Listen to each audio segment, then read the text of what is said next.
Monseigneur Aumônier, bonjour. Bonjour Clémence. La dernière fois, vous nous avez parlé de cette concordance de temps entre la campagne présidentielle et le carême.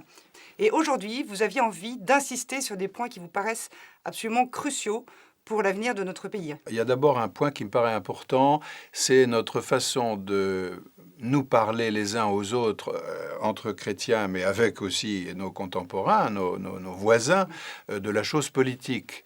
Voilà. La chose politique, c'est pas un jeu de foot, c'est pas un concours, l'épine, c'est pas une espèce de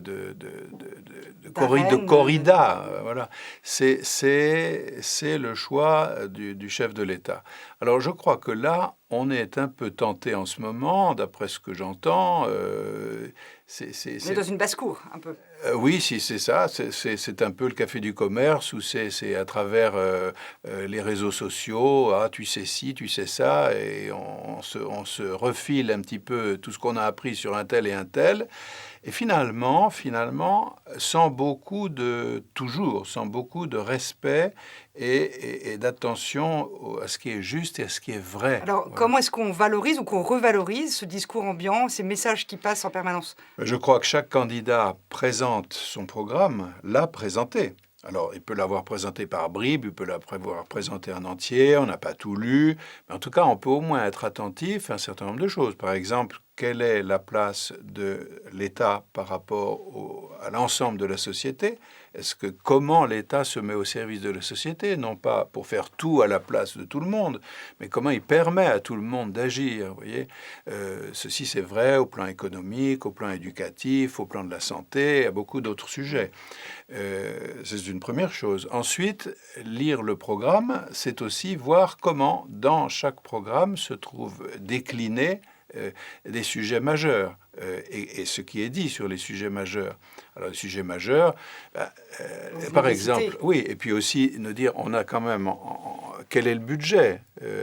Alors, je sais que tout le monde ne peut pas lire la totalité du budget en détail, mais enfin, nous avons une dette considérable. Comment est-ce qu'on va avancer pour le règlement de la dette? Parce que ça, taire cette question-là n'est pas très sain, n'est pas très constructif. Ensuite, comment est-ce que le budget va être réparti? Quelles dépenses? Quelles recettes? Voilà, il faut être attentif à tout ça. C'est quoi pour vous, évêque, le rôle du président de la République?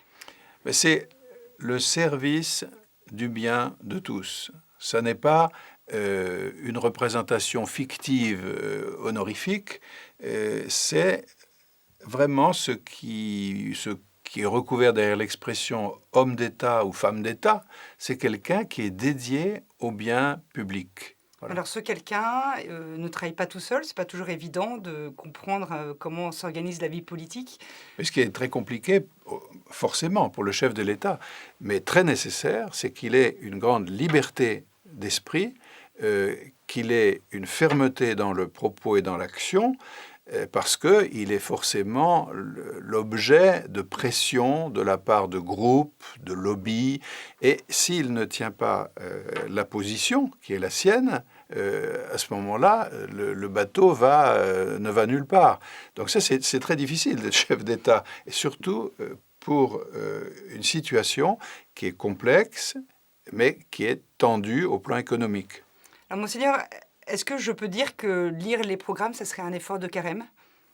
Je ne crois pas qu'on puisse dire ça, mais ce qu'on peut dire, c'est que c'est un effort de personne responsable, de quelqu'un qui, comme citoyen, a dans la société un rôle à jouer. Et avant de voter, lire les programmes me paraît très important.